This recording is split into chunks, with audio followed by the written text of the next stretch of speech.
नमस्कार मित्रों, कैसे हो सभी मित्रों आज हम लोग राजस्थान की कृषि पर बात करने वाले हैं मित्रों।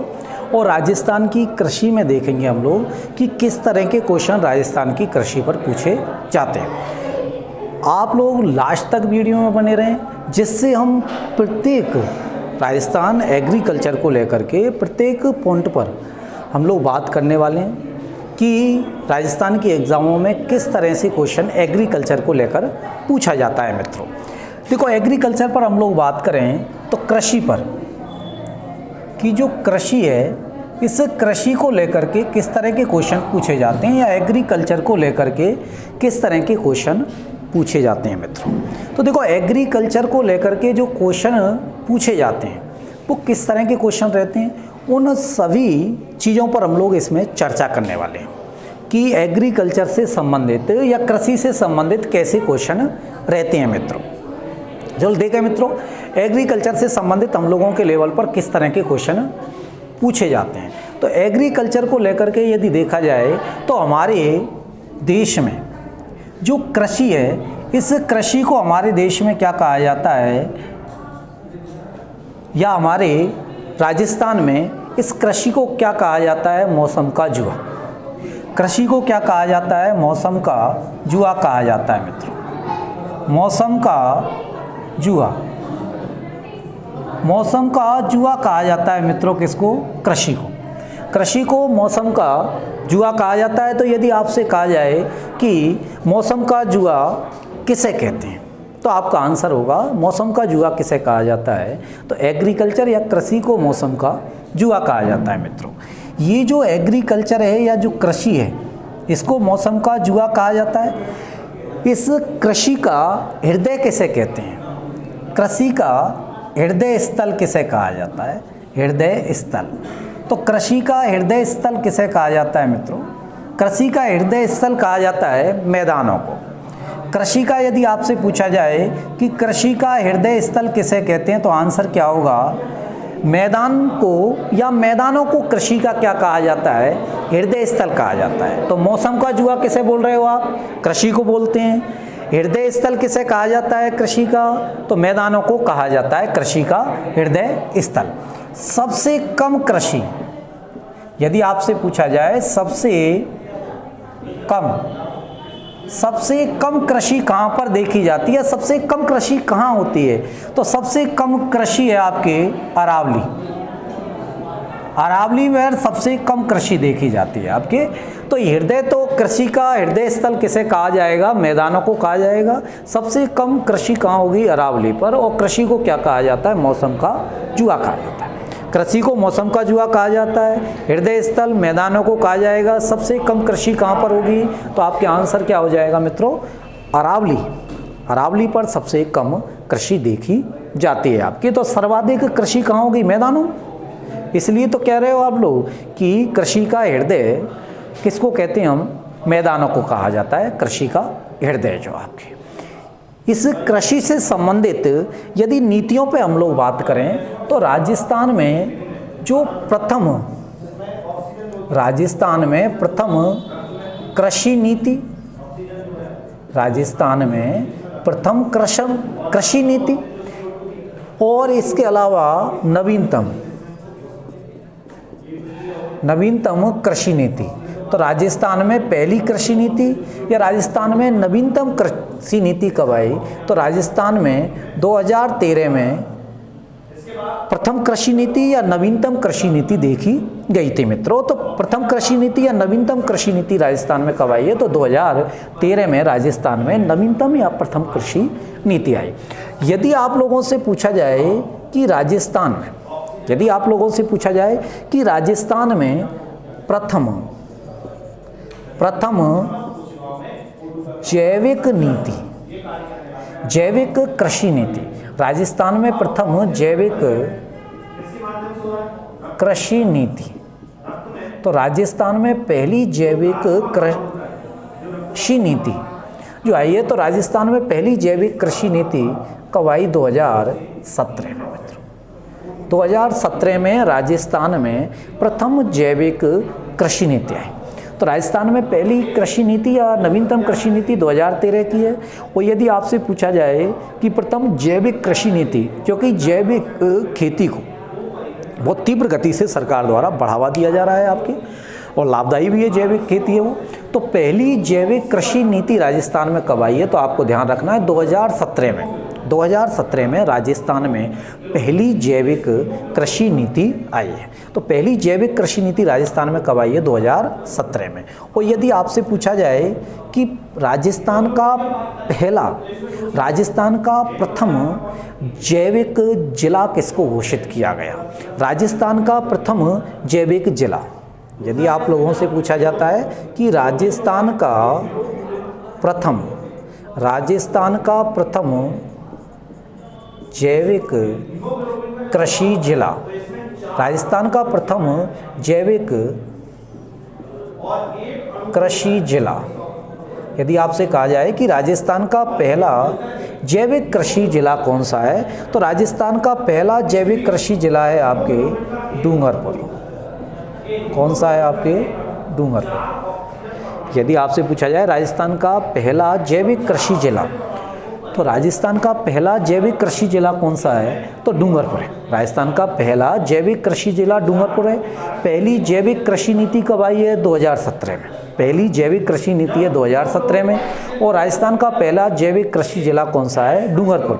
यदि आपसे मित्रों गांव पूछा जाए राजस्थान में कि राजस्थान का प्रथम, यदि आप लोगों से पूछा जाए कि राजस्थान का प्रथम, यदि आप लोगों से पूछा जाए राजस्थान का प्रथम जैविक, यदि राजस्थान का प्रथम जैविक कृषि गांव, तो राजस्थान का पहला जैविक कृषि गांव कौन सा है? तो जैविक कृषि गांव किसे घोषित किया गया है? घाटी गांव। और घाटी गांव कहाँ पर है? आपके उदयपुर में। तो राजस्थान का पहला जैविक कृषि गांव। अब देखो किस तरह से पूछा जाएगा आपसे, ऐसे नहीं आते हैं आजकल क्वेश्चन को, जमाना गया कि आपसे छटवाए रबी खरीफ, ये गेहूं किसकी है, ये जमाना जा चुका है, बहुत पुराना पैटर्न हो चुका है। लेटेस्ट जो पैटर्न है एग्जामों का वो इस तरह के क्वेश्चनों का चल रहा है मित्रों। इसलिए आपको ये सोचना पड़ेगा टॉपिक पढ़ने से पहले कि इस टॉपिक से क्वेश्चन कैसे पूछे जाते हैं वर्तमान परिवेश में, क्योंकि ज्ञान का कभी भी अंत नहीं होता मित्रों। जो हमारे शिक्षक बंधु या जो विद्यार्थीगण ये समझते हैं कि A to Z पढ़ लें या पढ़ा लें, इट्स टोटली इम्पॉसिबल, क्योंकि ज्ञान का कभी भी अंत नहीं होता। इसलिए जिस एग्ज़ाम की आप लोग तैयारी कर रहे हो उस एग्ज़ाम के अकॉर्डिंग आप लोगों को सेट करना पड़ेगा टॉपिक, कि इस टॉपिक में से कौन सी चीज़ आपके काम की है और कौन सी चीज़ काम की नहीं है। ये यदि आप पे आने लग गया कि कौन सी चीज़ हमारी एग्ज़ाम की दृष्टि से काम की है, ये मान लो कि 50% सिलेक्शन हो गया आपका। अब केवल अगला 50% जो सिलेक्शन है वो आपकी पढ़ाई पर डिपेंड है, क्योंकि हमारे पढ़ने से ज़्यादा सिलेक्शन निर्भर होता है आपकी रणनीति पर, कि एक व्यवस्थित रणनीति के तहत यदि आप तैयारी करोगे तो कम समय में जल्दी सफल हो जाओगे। अन्यथा आपको रणनीति तो बनानी पड़ेगी, 10 साल फेल होकर के फिर बनानी पड़ेगी रणनीति, तो क्योंकि कंपटीशन में एक अच्छी रणनीति के बिना सफल हो पाना इम्पॉसिबल है, चाहे कितना भी इंटेलिजेंट व्यक्ति हो। इसलिए आप लोगों ने देखा होगा कि बहुत सारे स्टूडेंट हैं जो 10th में, 12th में, कॉलेज में, यूनिवर्सिटी में टॉपर होते हैं, लेकिन कंपटीशन में सरकारी नौकरी प्राप्त नहीं कर पाते वो लोग जिंदगी भर, और विदा हो जाते हैं जैसी तैयारी करने आते हैं, और कुछ साल 10-15 साल गंवाते हैं और फिर वापस चले जाते हैं। यही कंपटीशन है मित्रों। वो एक 36% वाला बाई ग्रीस पास व्यक्ति है, वो व्यक्ति एग्जाम का टॉपर रह सकता है कंपटीशन में। ऐसे बहुत सारे इतिहास में उदाहरण भरे पड़े हैं, जो 10th में फेल हो गए 1-2 दफ़े, 12th में भी 1-आध दफ़े फेल हो गए और बड़ी मुश्किल से बाई ग्रीस पास हुए हैं। उसके बाद में जब ये कंपटीशन में बैठते हैं तो एग्ज़ाम में अच्छी खासी रैंक के साथ में सेलेक्ट हो जाते हैं। वो क्यों सेलेक्ट हो जाते हैं उनका अभी आप लोगों ने कारण जानने की कोशिश करो कि ऐसा क्यों होता है। यदि वो पढ़ाई में इंटेलिजेंट थे तो फिर 10, 12th या उसने BA, BSc या अन्य जो भी डिग्री कोर्स किए हैं उनके भी वह टॉपर रहना चाहिए था, लेकिन नहीं रह पाता है। और अचानक कंपटीशन में इतनी इंटेलिजेंट उसके पास कैसे आ गई अचानक कंपटीशन में? वो है उसकी अच्छी रणनीति, कि वह अच्छी रणनीति के तहत तैयारी करता है तो वह जल्दी सेलेक्ट हो जाता है, एक अच्छी रैंक के साथ सेलेक्ट होता है मित्रों। तो राजस्थान का पहला जैविक कृषि गांव यदि पूछा जाए आपसे तो आंसर क्या होगा? घाटी गांव, जो कहाँ पर है? उदयपुर में है आपके। और राजस्थान का पहला जैविक कृषि जिला किसे घोषित किया गया है मित्रों? तो डूंगरपुर को घोषित किया गया है पहला जैविक कृषि जिला। मित्रों ये जैविक कृषि जो मॉडल लिया है हम लोगों ने, देश में सबसे पहले सिक्किम में आया था मित्रों ये मॉडल। इसको देश में सबसे पहले जो अपनाने वाला राज्य है इस मॉडल को, जैविक कृषि वाले को, वो सिक्किम है। वहाँ से ये मॉडल लिया है हम लोगों ने, राजस्थान वालों ने उस जगह से लिया है मॉडल जैविक एग्रीकल्चर का या ऑर्गेनिक एग्रीकल्चर का या जैविक कृषि का आपके। अब उसके बाद में हम लोग देखते हैं कि और किस तरह के क्वेश्चन यहाँ से एग्रीकल्चर को लेकर मिल सकते हैं हम लोगों के लेवल पर। तो उसके बाद हम बात करते हैं कि जो राजस्थान में जो जनसंख्या है, यदि हम राजस्थान की जनसंख्या पर बात करें, आप लोगों को विदित है कि राजस्थान ही नहीं पूरा हिंदुस्तान एग्रीकल्चर प्रधान देश है या कृषि प्रधान देश है, और हमारी GDP कृषि पर डिपेंड है। हम लोग कहते हैं कि विकासशील और विकसित देश हैं। वो विकासशील और विकसित में अंतर क्या है? यही तो अंतर है कि वे देश जिनकी GDP लगभग 2 से 3% ही केवल एग्रीकल्चर पर डिपेंड करती है, वो विकसित देश है, या उससे कम करती है, वो सभी विकसित देश हैं। लेकिन इससे ज़्यादा करती है तो वो सब किस में काउंट किए जाते हैं? आपके विकासशील में काउंट किए जाते हैं। हिंदुस्तान की GDP तो निर्भर है एग्रीकल्चर पर। इसलिए आप लोग देखना, सरकार जब भी चुनाव होते हैं तो सरकारों के मैनिफेस्टो में कौन रहते हैं? किसान रहता है। बार बार सरकार अपने चुनावों में, प्रचार में बार बार कहती हैं, प्रत्येक पार्टी कहती है हमने किसानों का ध्यान रखा है, हमने किसानों के लिए ये कार्य किया है। क्यों कहती हैं? कभी आप गौर करो कि किसानों को आगे क्यों लाया जाता है, गाँवों को आगे क्यों लाया जा रहा है उसमें, जबकि शहरों को भी ला सकती थी पार्टी, तो कि वोट तो वहाँ से भी मिलते हैं उन लोगों के लिए। बिल्कुल भी ऐसा नहीं है। कई लोग सोचते हैं कि एजुकेशन सिस्टम कमज़ोर है इसलिए गांव वाले लोगों को पागल बनाया जा सकता। नो, ऐसा नहीं है, क्योंकि सरकार का जो मेन लीडरशिप है आज भी गांवों में ही है। जो पार्टी गांवों में मजबूती रखती है अपने आप की, वो सरकार बनाती है। आप किसी भी पार्टी को उठाकर देख लीजिए, आप लोग चाहे किसी भी लीडर को आप उठाकर देख लीजिए, वही लीडर इतिहास में प्रसिद्ध हुआ है जिसने कहीं ना कहीं गांवों से कनेक्टिविटी बिठाई हुई है। आप कभी गौर कीजिए, मनमोहन सिंह जी नरेंद्र मोदी से बहुत ज़्यादा इंटेलिजेंट थे। मनमोहन सिंह जी नरेंद्र मोदी से एजुकेशन यदि देखी जाए तो ज़्यादा इंटेलिजेंट है, स्वाभाविक सी बात है। लेकिन उसके बाद में भी मनमोहन सिंह जी को आम नागरिक या इतना तीव्र गति से वो पॉपुलर नहीं हुए जितने नरेंद्र मोदी हुए। इसका भी तो यही रीज़न है।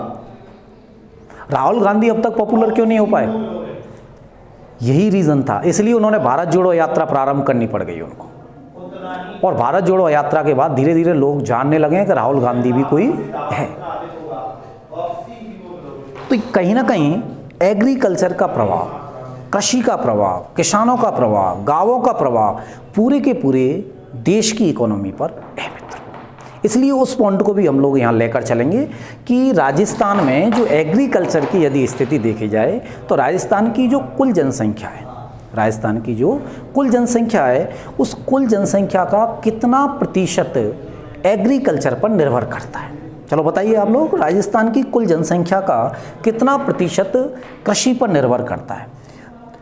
तो राजस्थान की कुल जनसंख्या का, राजस्थान की कुल जनसंख्या का, तो राजस्थान की कुल जनसंख्या का कितना प्रतिशत कृषि पर निर्भर है? तो राजस्थान की कुल जनसंख्या का कितना प्रतिशत कृषि पर निर्भर करता है मित्रों? तो 62% कृषि पर निर्भर करता है। इसका मतलब राजस्थान की जो जनसंख्या है उसका 62% कृषि पर निर्भर है। अब भी राजस्थान में लोग कहते हैं ना नौकरी नौकरी नौकरी, क्या है नौकरी? 62% लोग अपना जीवन यापन आज भी किस पर कर रहे हैं? कृषि पर कर रहे हैं। इसका मतलब नौकर तो ना के बराबर है। जो सरकारी नौकर बोलते हैं आप लोग, वो तो ना के बराबर है कि 62% आबादी तो किस पर निर्भर है आज भी? एग्रीकल्चर, कृषि पर निर्भर है हिंदुस्तान की, वो राजस्थान की आबादी आपकी। तो इसलिए यदि आपसे पूछा जाए कि राजस्थान की कुल जनसंख्या का कितना प्रतिशत कृषि पर निर्भर करता है, तो आपका आंसर कितना हो जाएगा? 62% किस पर निर्भर कर रहा है? कृषि पर निर्भर करता है मित्रों। तो राजस्थान की कुल जनसंख्या का कितना प्रतिशत कृषि पर निर्भर करता है? तो आंसर होगा 62%। बहुत बढ़िया क्वेश्चन हो सकता है आगे एग्जामों के लिए, क्योंकि इस तरह के क्वेश्चन जो वर्तमान में RSSMB डिपार्टमेंट जो एग्ज़ाम ले रहा है, वो इस तरह की गुड रेशियो को निकाल कर लाता है सामने। आप लोगों को विदित होगा, पहले RPSC जो एग्ज़ाम लेती थी वो ज़्यादा तंदुरुस्त पेपर नहीं होते थे, ज़्यादा मजबूत पेपर नहीं होते थे उसके। लेकिन जब से RSSMB डिपार्टमेंट आया है, इसने राजस्थान के अंदर एग्ज़ामों का पैटर्न सुधार दिया। एक अच्छे क्वेश्चन डालता है, एक लेवल के क्वेश्चन डालता है, और वास्तव में स्टूडेंट की इंटेलिजेंस को परखने की पूरी कोशिश की जाती है इस डिपार्टमेंट के द्वारा। तो राजस्थान की कुल जनसंख्या का कितना प्रतिशत एग्रीकल्चर पर है? तो 62% एग्रीकल्चर पर निर्भर है आपके। अब राजस्थान में जो कृषि है, उस राजस्थान को कितने जलवायु कृषि प्रदेशों में बांटा गया? कृषि जलवायु प्रदेशों में बांटा गया है। तो राजस्थान को कितने कृषि जलवायु प्रदेश में बांटा गया है? तो राजस्थान को कितने कृषि जलवायु प्रदेशों में बांटा गया है मित्रों? 10 जलवायु प्रदेशों में बांटा गया है। 10 को हम लोग डिटेल से पढ़ेंगे मित्रों। 10 जो प्रदेश हैं उनको हम लोग डिटेल से पढ़ेंगे। तो देखो, कृषि को क्या कहा जाता है? मौसम का जुआ कहा जाता है। कृषि का हृदय स्थल मतलब जहाँ पर उचित मात्रा में उत्पादन होता है, एग्रीकल्चर, वो कौन है? मैदान है। सबसे कम कहाँ होता है? अरावली पर होता है आपकी। पहली कृषि नीति या नवीनतम 2013 में, पहली जैविक कृषि नीति 2017 में आई है राजस्थान के अंदर। ये राजस्थान की बातें हो रही हैं, राजस्थान के अंदर आई है। राजस्थान का पहला जैविक कृषि जिला कौन सा है? डूंगरपुर। लेकिन यदि आपसे पूछा जाए राजस्थान का पहला जैविक कृषि गांव किसे घोषित किया गया था, तो राजस्थान का पहला जैविक कृषि गांव किसे घोषित किया गया मित्रों? घाटी गांव को। घाटी गांव कहाँ पर है? उदयपुर में। घाटी गांव कहाँ पर है? उदयपुर में। और राजस्थान ने जो जैविक कृषि है उसका मॉडल कहाँ से लिया है? तो सिक्किम से लिया है मित्रों। तो ये एग्रीकल्चर से। अब हम बात करते हैं कि एग्रीकल्चर जो कृषि है, क्या कृषि पर कभी एजुकेशन के फील्ड में भी एग्रीकल्चर पर जोर दिया गया?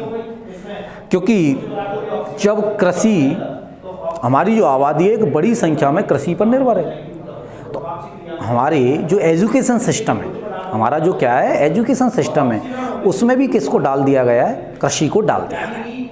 एजुकेशन सिस्टम में भी किसको डाल दिया गया है मित्रों? कृषि को डाल दिया गया है। तो इसके लिए क्या बनाए गए हमारे राजस्थान के अंदर या भारत के अंदर? महाविद्यालय व विश्वविद्यालय भी बनाए गए। तो हम लोग बात करते हैं कि राजस्थान में एग्रीकल्चर के कितने विश्वविद्यालय हैं। तो मित्रों आप इसका स्क्रीनशॉट लें, फिर आगे इस पर चर्चाएं करते हैं हम लोग।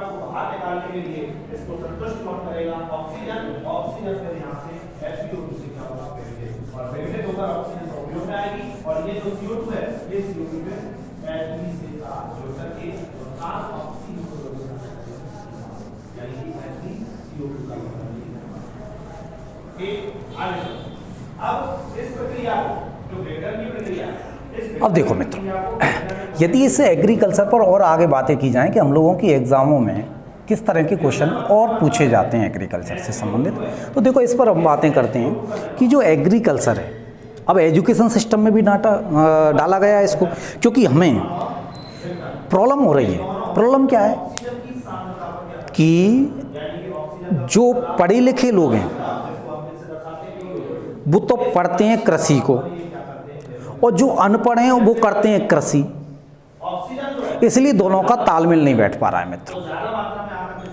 जो पढ़े लिखे लोग हैं एजुकेशन सिस्टम में तो इसको डाल दिया, अब वो पढ़े लिखे लोग तो खेतों में कृषि कर नहीं रहे हैं, जिससे वो टेक्निक को अपना सकें, नई टेक्निक ला सकें। ये हिंदुस्तान का दुर्भाग्य है मित्रों।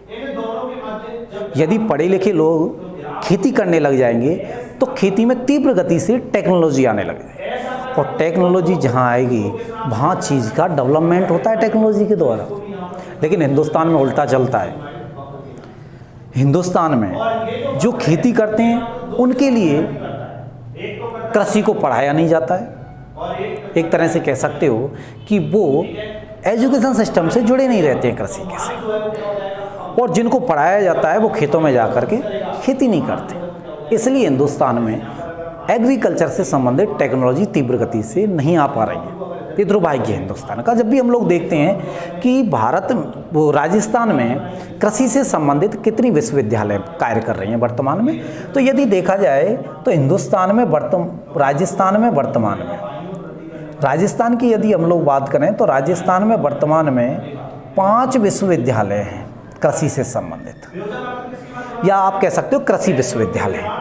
अब राजस्थान में ये जो 5 कृषि विश्वविद्यालय हैं मित्रों, इन 5 कृषि विश्वविद्यालयों पर हम लोग चर्चा करें तो राजस्थान में 5 कृषि विश्वविद्यालय कौन कौन से हैं? तो राजस्थान में 5 कृषि विश्वविद्यालय। राजस्थान की पहली कृषि विश्वविद्यालय, महाविद्यालय की बात नहीं कर रहा हूँ, बड़ा कन्फ्यूज़न रहता है मित्रों यहाँ पर, आप लोगों को दोनों को अलग अलग बताऊँगा। राजस्थान में पहली जो कृषि विश्वविद्यालय मतलब यूनिवर्सिटी है वो कहाँ बनाई गई मित्रों? बीकानेर में। और किस नाम से है वो वर्तमान में? तो वर्तमान में है वो स्वामी केशवानंद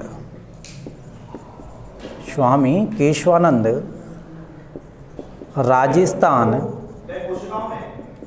कृषि विश्वविद्यालय। स्वामी केशवानंद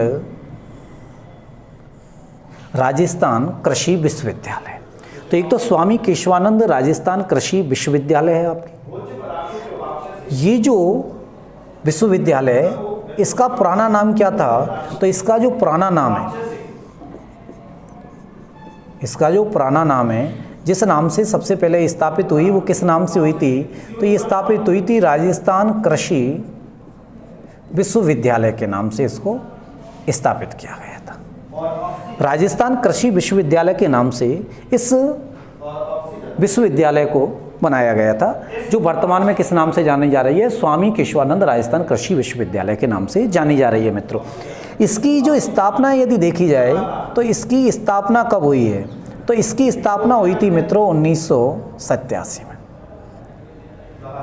इसकी स्थापना 1987 में हुई थी और किस नाम से हुई थी? राजस्थान कृषि विश्वविद्यालय के नाम से हुई थी। और इसकी स्थापना कहाँ पर हुई थी? तो इसकी स्थापना हुई थी बीकानेर में।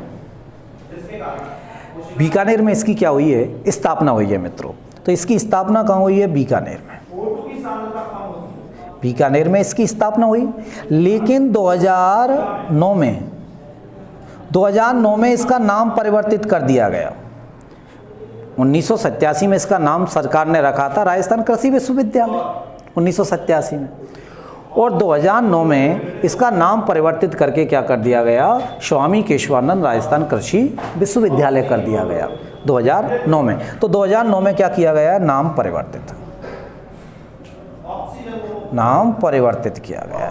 तो यदि आपसे पूछा जाए कि राजस्थान कृषि विश्वविद्यालय बीकानेर का नाम कब परिवर्तित किया गया, तो आपके आंसर क्या होगा? 2009 में परिवर्तित किया गया। और क्या नाम रख दिया गया है? स्वामी केशवानंद राजस्थान कृषि विश्वविद्यालय।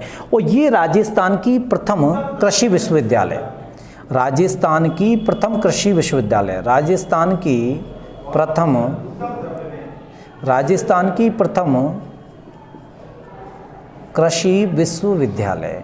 तो यदि आपसे पूछा जाए राजस्थान की पहली कृषि विश्वविद्यालय कहाँ पर स्थापित की गई, तो कहाँ पर स्थापित की गई है मित्रों? बीकानेर में। राजस्थान की पहली कृषि विश्वविद्यालय कहाँ पर है? बीकानेर में है। पहले क्या नाम था? राजस्थान कृषि विश्वविद्यालय। जब 1987 में इसकी स्थापना हुई थी बीकानेर में, 2009 में इसका नाम परिवर्तित करके क्या कर दिया? स्वामी केशवानंद राजस्थान कृषि विश्वविद्यालय इसका नाम रख दिया गया है आपके। दूसरी जो कृषि विश्वविद्यालय राजस्थान में बनाई गई वो बनाई गई है आपके महाराणा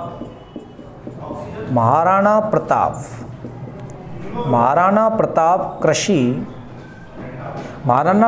कृषि एवं तकनीकी, महाराणा प्रताप कृषि व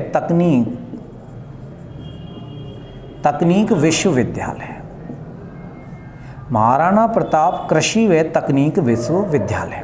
महाराणा प्रताप कृषि व तकनीक विश्वविद्यालय, ये महाराणा प्रताप कृषि एवं तकनीक विश्वविद्यालय कहाँ पर है आपके उदयपुर में मित्र, उदयपुर में है। और इसकी स्थापना कब की गई है, 1999, क्या याद रखना है आपको, 999 मतलब 1999 में स्थापना हुई है आपकी। इसकी कब हुई है, 1987 में स्थापना हुई है। तो उदयपुर में महाराणा प्रताप कृषि एवं तकनीकी विश्वविद्यालय की स्थापना कब की गई है, तो 1999 में की गई है आपके महाराणा प्रताप कृषि एवं तकनीकी विश्वविद्यालय। ये राजस्थान की दूसरी विश्वविद्यालय, यदि आपसे पूछा जाए कि राजस्थान की दूसरी कृषि विश्वविद्यालय की स्थापना कहाँ की गई, तो उदयपुर में। राजस्थान की दूसरी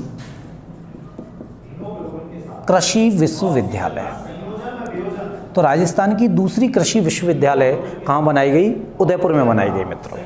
उसके बाद में हम बात करते हैं तीसरी पर। तीसरी राजस्थान में कहाँ बनी, तो तीसरी थी आपकी श्री कर्ण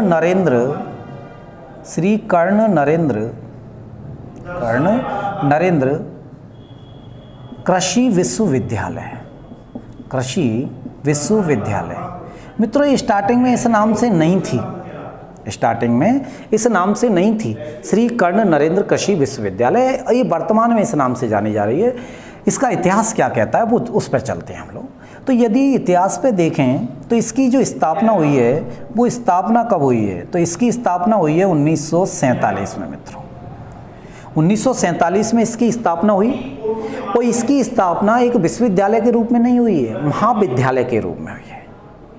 राजस्थान कृषि महाविद्यालय जोबनेर, इसकी स्थापना किस रूप में हुई, राजस्थान कृषि महाविद्यालय मतलब कॉलेज, राजस्थान कृषि महाविद्यालय। और राजस्थान कृषि महाविद्यालय की स्थापना कहाँ पर की गई थी, जोबनेर में। जोबनेर कहाँ है, जयपुर। जोबनेर कहाँ आपके, जयपुर। तो जोबनेर जयपुर में की गई थी इसकी स्थापना। और ये स्थापना किसने की, 1947 में मित्रों वहाँ के राजा महारावल नरेंद्र सिंह ने की थी। नरेंद्र सिंह के पिताजी थे कर्ण सिंह, नरेंद्र सिंह के पिताजी थे कर्ण सिंह।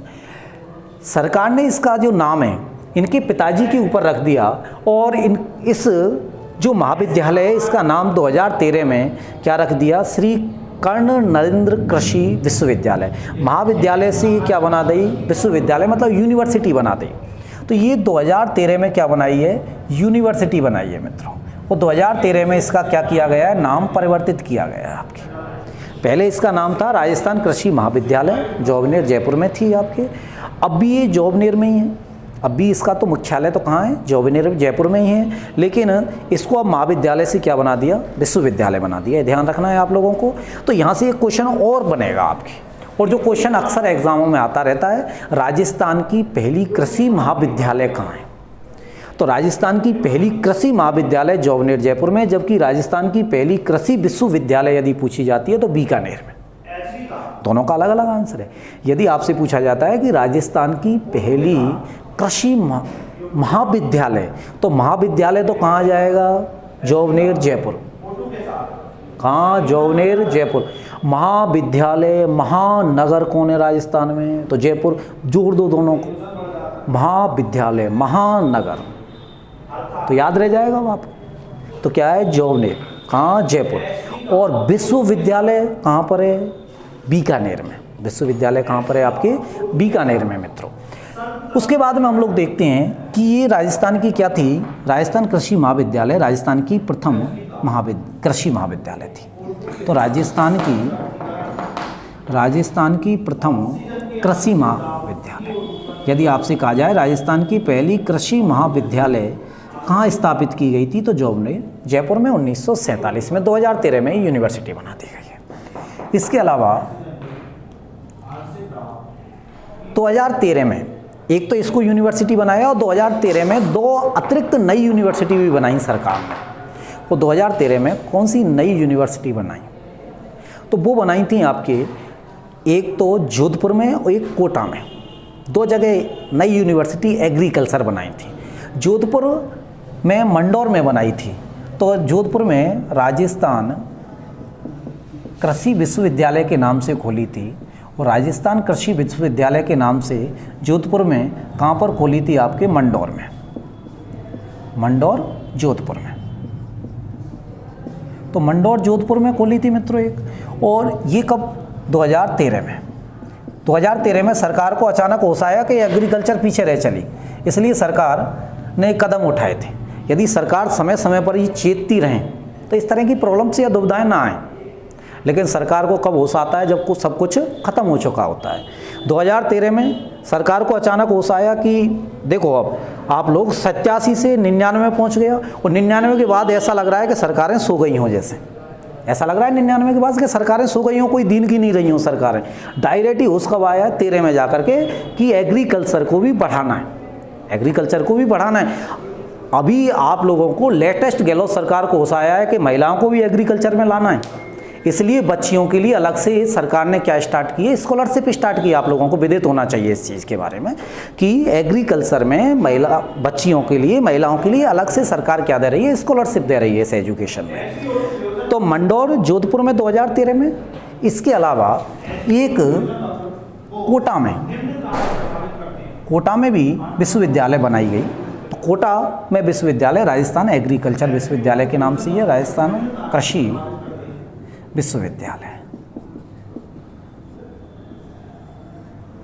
और ये बोरखेड़ा कहाँ? कोटा। बोरखेड़ा कहाँ पड़ता है? कोटा में। बोरखेड़ा कोटा में बनाई गई। तो इस तरह से राजस्थान में कुल कितने कृषि विश्वविद्यालय हैं? तो आपके आंसर होगा राजस्थान में कुल 5 कृषि विश्वविद्यालय हैं। ये वर्तमान में पेपर सेटरों की नज़रों में ये टॉपिक ध्यान रखना, क्योंकि एग्रीकल्चर पर गहलोत सरकार अचानक चेती है और किसानों की ओर ज़बरदस्त तरीके से उपहार दे रही है सरकार। ऐसा कह सकते हो कि योजनाएं उपहार ही मानो सरकार की, और क्या है? कोई रोजगार थोड़ी है ये योजनाएं जो। तो ये इस तरह की एक साथ सरकार के कदम बढ़े हैं इधर। तो आप लोगों को ध्यान रखना है, यहाँ से क्वेश्चन मिल सकते हैं आसानी से, क्योंकि जैविक खेती पर भी केंद्र सरकार और राज्य सरकारें दोनों ही बढ़ावा दे रही हैं। आप लोगों को विदित होना चाहिए। और जैविक खेती में तो आजकल नए युवा आने लग गए, तो अचानक ही एक नया प्रारूप मिला है जैविक खेती को आपके। लेकिन यदि आप लोगों से पूछा जाए कि हिंदुस्तान में, यदि आप लोगों से पूछा जाए कि भारत में पहली कृषि विश्वविद्यालय कौन सी थी? भारत में पहली कृषि विश्वविद्यालय कौन सी थी? बातें आती है भारत में पहली कृषि विश्वविद्यालय कौन सी थी, तो उस पर भी हम लोग चर्चा करते हैं। आप लोग इसका स्क्रीनशॉट लें, फिर आगे बढ़ते हैं। चलो मित्रों,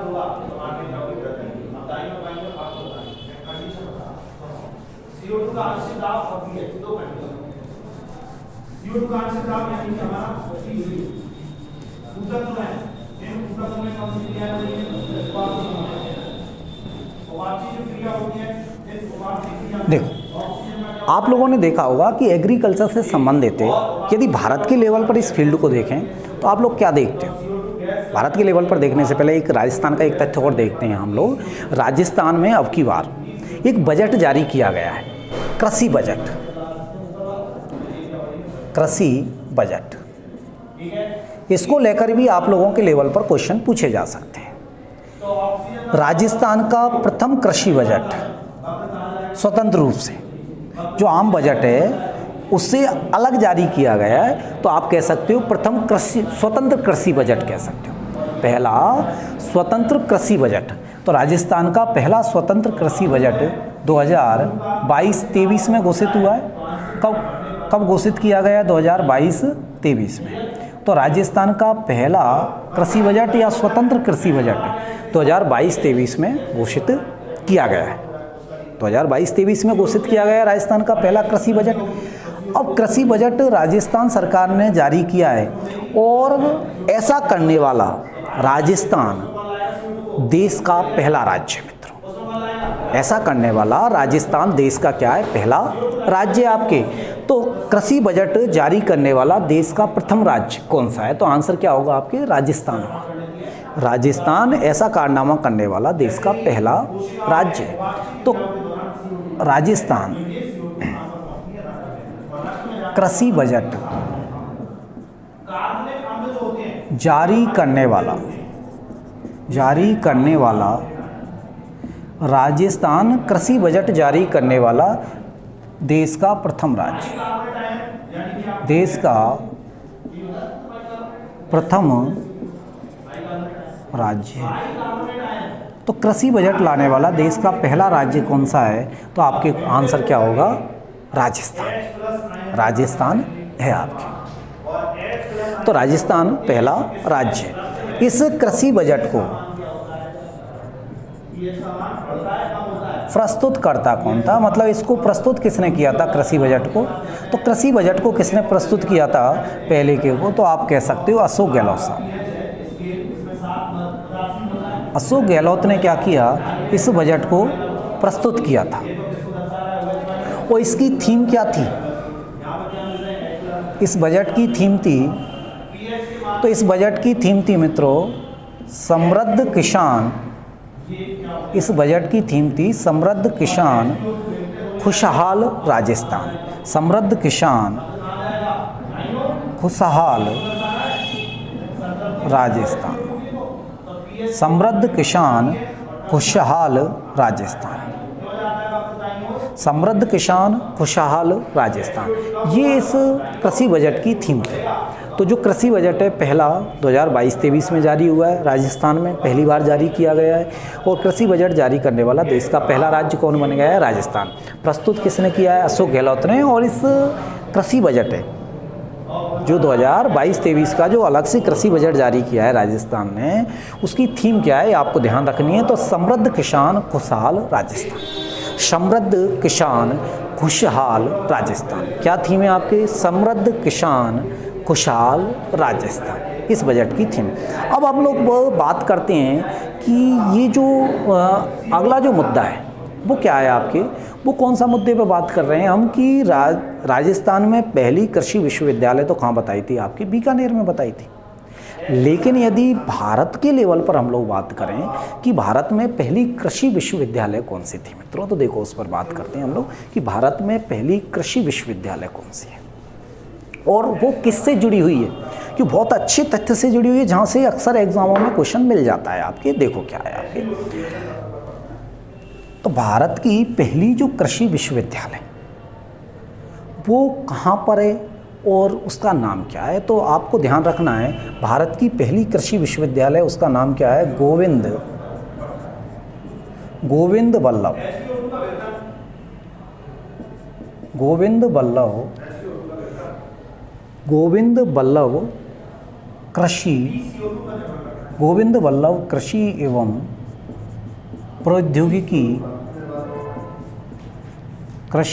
प्रौद्योगिकी विश्वविद्यालय, ये है आपके। यदि आपसे पूछा जाए कि भारत की पहली कृषि विश्वविद्यालय कौन सी है, तो भारत की पहली कृषि विश्वविद्यालय है आपकी गोविंद बल्लभ कृषि एवं प्रौद्योगिकी विश्वविद्यालय। गोविंद बल्लभ कृषि एवं प्रौद्योगिकी विश्वविद्यालय। ये गोविंद बल्लभ कृषि एवं प्रौद्योगिकी विश्वविद्यालय, यदि इसकी आप लोगों से पूछा जाए कि इसकी स्थापना कब हुई, तो इस विश्वविद्यालय की जो स्थापना है वो स्थापना हुई है 1960 में। इस विश्वविद्यालय की स्थापना कब हुई है? 1960 में हुई है मित्रों।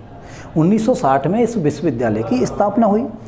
और इस विश्वविद्यालय कहाँ पर है? तो ये विश्वविद्यालय आपके पंतनगर, और पंतनगर कहाँ पड़ता है आपके? उत्तराखंड में। पंतनगर कहाँ है वर्तमान में? उत्तराखंड में मित्रों।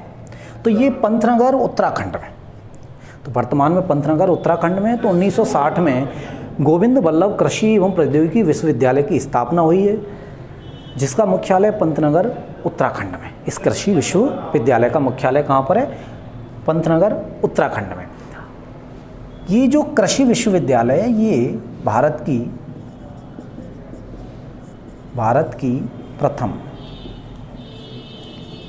प्रथम कृषि विश्वविद्यालय। तो भारत की पहली कृषि विश्वविद्यालय पंतनगर उत्तराखंड में 1960 में स्थापित हुई थी। इसको क्या कहा जाता है? आप लोगों ने हरित क्रांति का नाम सुना होगा। देखो कहाँ जोड़ते हैं क्वेश्चन को डायरेक्ट। आप लोग दिमाग को एकदम फर्टाइल रखो, खुला हुआ दिमाग रखो। कनेक्ट करो चीज़ों को, क्योंकि बिखरी हुई चीज़ों को आपने एक जगह केंद्रित कर लिया, इसका मतलब आप अन्य लोगों से आगे निकल जाओगे। क्योंकि कंपटीशन में जो सब लोग जानते हैं, सब लोग करते हैं, उतना तो आपको करना ही है, जिससे उन लोगों के लेवल तक रहो।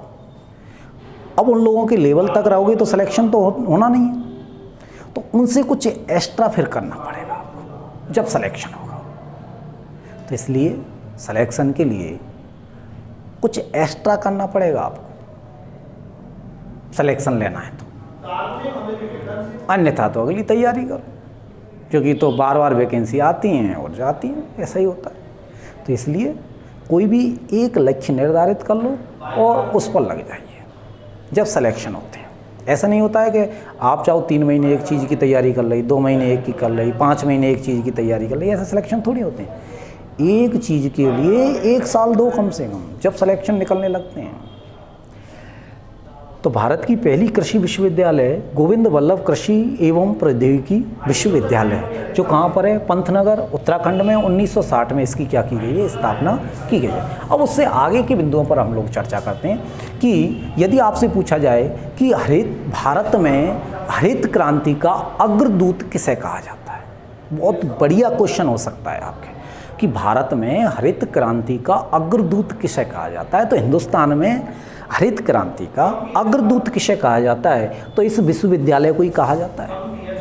गोविंद वल्लभ कृषि एवं प्रौद्योगिकी विश्वविद्यालय को भारत में हरित क्रांति का क्या माना जाता है, अग्रदूत माना जाता है। इसको क्या माना जाता है, जो हरित क्रांति है उस हरित क्रांति का अग्रदूत माना जाता है। तो यदि आपसे पूछा जाए कि हरित क्रांति का अग्रदूत किसे कहा जाता है भारत में, तो भारत में हरित क्रांति का अग्रदूत किसे कहा जाता है, तो कौन सी विश्वविद्यालय को कहा जाएगा, गोविंद वल्लभ कृषि एवं प्रौद्योगिकी विश्वविद्यालय को। अब ये जो हरित क्रांति है, इस हरित क्रांति पर जब हम लोग बात करते हैं कि जो हरित क्रांति है क्या, या इस हरित क्रांति से हम लोगों के लेवल पर किस तरह के क्वेश्चन पूछे जा सकते हैं, हमारा मेन उद्देश्य हर टॉपिक में क्वेश्चन निकालना है, क्योंकि हमें एग्ज़ाम फाइट करनी है। इसलिए जिस टॉपिक को आप पढ़ते हो उस टॉपिक में एक ही चीज़ घूमती रहनी चाहिए एनी टाइम आपके दिमाग में कि क्वेश्चन कैसे बनेंगे, ऑप्शन कैसे बनेंगे, कैसा ऑप्शन आएगा तो आंसर कैसे देना है उसका। क्योंकि रिटर्न पेपर नहीं है, मल्टीपल चॉइसिंग MCQ पेपर हैं, इसलिए विशेष ध्यान रखना है इन चीज़ों का। तो जो हरित क्रांति है, यदि आपसे पूछा जाए कि हरित क्रांति का प्रारंभ, हरित क्रांति है ये प्रारंभ कब हुई, तो हरित क्रांति प्रारंभ हुई थी 1966-67 में। यदि आपसे पूछा जाए कि हरित क्रांति कब प्रारंभ हुई है, तो 1966-67 में हरित क्रांति प्रारंभ हुई है। कहाँ पर, भारत में। भारत में हरित क्रांति कब आई है, 1966-67 में आई है। यदि आपसे कहा जाए कि विश्व में हरित क्रांति का जनक, विश्व में हरित क्रांति का जनक कौन है, तो विश्व में हरित क्रांति का जनक है आपके नॉर्मन बोरलॉग। और नॉर्मन बोरलॉग का संबंध कहाँ से है, अमेरिका से। तो अमेरिका में हरित क्रांति कब, 1943। तो विश्व में हरित क्रांति का जनक कौन है, नॉर्मन बोरलॉग है। भारत में प्रारंभ कब हुई है, 1966-67 में हुई है आपके। और भारत में हरित क्रांति का जनक, भारत में इस हरित क्रांति का जनक कौन है, तो MS स्वामीनाथन। कौन है, MS स्वामीनाथन। इसके बाद हम बात करें तो वक्त जो है अगर H2O का MS स्वामीनाथन है। तो भारत में हरित क्रांति का जनक कौन है, तो MS स्वामीनाथन है। विश्व में कौन है, नॉर्मन बोरलॉग है जो अमेरिका से संबंध रखते हैं। भारत में कौन है, MS स्वामीनाथन है। ये जो हरित क्रांति है, इस हरित क्रांति का उद्देश्य, मोटे पूछा जाए उद्देश्य क्या है, तो कृषि उत्पादन को बढ़ाना। कृषि उत्पादन को बढ़ाना, या आप कह सकते हो बीजों की गुणवत्ता में सुधार करना। कृषि उत्पादन को बढ़ाना, बीजों की गुणवत्ता में सुधार करना। कृषि उत्पादन बढ़ाना कह सकते हो, या बीजों की गुणवत्ता में सुधार करना। बीजों की गुणवत्ता में सुधार करना, क्योंकि बीजों की गुणवत्ता सुधरेगी तो क्या बढ़ेगा, उत्पादन बढ़ेगा। मेन रूप से यदि देखा जाए तो हरित क्रांति में सबसे ज़्यादा जो जोर दिया गया है, सर्वाधिक जो जोर दिया गया है हरित क्रांति में, वो किसकी गुणवत्ता पर दिया गया, किसकी बीजों की गुणवत्ता पर दिया गया था? तो मित्रों ध्यान रखना है, गेहूं। तो यदि आपसे पूछा जाए हरित क्रांति में सबसे ज़्यादा प्रभावित फसल कौन सी है, गेहूं। हरित क्रांति में सबसे ज़्यादा फोकस कौन सी फसल की गई थी? तो गेहूं को किया गया था। मेन रूप से किसको किया गया था? गेहूं को किया गया था। और सबसे कम यदि देखा जाए तो सबसे कम यदि कोई प्रभावित है तो वो कौन है? तिलहन। तो हरित क्रांति में सबसे कम प्रभावित है तिलहन। मतलब सर्वाधिक जोर हरित क्रांति में किसकी गुणवत्ता को सुधार पर दिया गया था? गेहूं की गुणवत्ता को सुधार पर दिया गया था। सबसे कम किसी भी पर तिलहन की पर दिया गया था। तो बहुत इंपॉर्टेंट टॉपिक है हरित क्रांति, क्योंकि यहाँ से अक्सर कहीं ना कहीं एग्जामों में क्वेश्चन मिल जाता है। तो आप कह सकते हो कि भारत की पहली कृषि विश्वविद्यालय गोविंद वल्लभ कृषि एवं प्रौद्योगिकी विश्वविद्यालय है आपके, जिसकी स्थापना 1960 में हुई है। कहाँ पर? पंतनगर, उत्तराखंड में आपके। इसे हरित क्रांति का अग्रदूत माना जाता है। इस विश्वविद्यालय को हरित क्रांति का प्रारंभ 1966-67 में हुआ है भारत में। विश्व में हरित क्रांति के जनक कौन है? नॉर्मन बोरलॉग हैं। भारत में कौन है? MS स्वामीनाथन है आपके। इसके अलावा मुख्य उद्देश्य क्या था? कृषि के उत्पादन को बढ़ाना है, बीजों की गुणवत्ता में सुधार करना। सर्वाधिक गेहूं की गुणवत्ता पर जोर दिया गया और सबसे कम किस पर दिया गया मित्रों? तिलहन की गुणवत्ता पर दिया गया था। तो ये आपके एग्रीकल्चर को लेकर है मित्रों। और भी हम राजस्थान में और भी एग्रीकल्चर से संबंधित बिंदुओं पर हम चर्चा करेंगे। अगली क्लास में आगे बढ़ाते हैं इसको मित्रों। आपको बहुत बहुत धन्यवाद। जय हिंद, जय भारत। थैंक्स।